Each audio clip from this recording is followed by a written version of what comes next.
Hey everybody, it's Rob Murray back again here from Intrigue. I got 3 little tips again for just weathering the storm. I know we're going through this pandemic. Everybody understands with all this information floating around. So I'm just going to cut to the chase and not provide any suggestions from a medical perspective, but more from a leadership perspective. So the first thing I wanted to mention was this idea of an opportunity to be really open and honest with your team. For all the entrepreneurs and leaders out there who have thought about doing maybe like open book financials or wanting to tell the team something but maybe they're holding back because for some reason they just don't think they'll get it.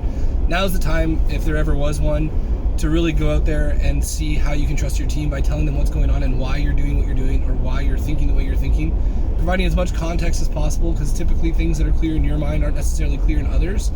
So first idea is just, lean into that idea. If you really want to be communicating what's going on, go for it. This is the best chance to give it a try.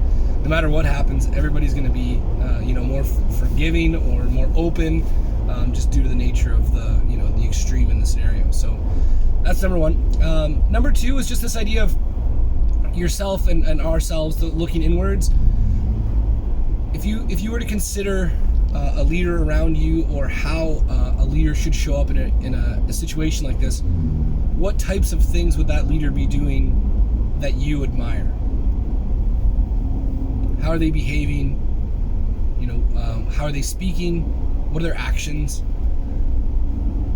And then as you think about those ideas, ask yourself, how can you embody that mindset and those behaviors? So what can you do to step into that leadership role? Because everybody needs these. We're all in this together, right? And then the last one, super quick, just a reminder to reach out to somebody that maybe you haven't talked to in a while, check in, see how they're doing.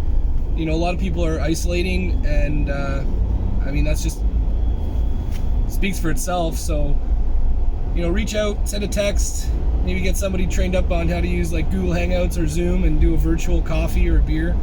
But just, who's somebody that you haven't talked to in maybe a couple years, a couple months, maybe even just a couple weeks. Send a text, an email. Just reach out to those ones around you. We're all in this together, and the more we can connect, the better we'll all be. So anyway, I hope those 3 tips help, and I wish you all the love. Peace.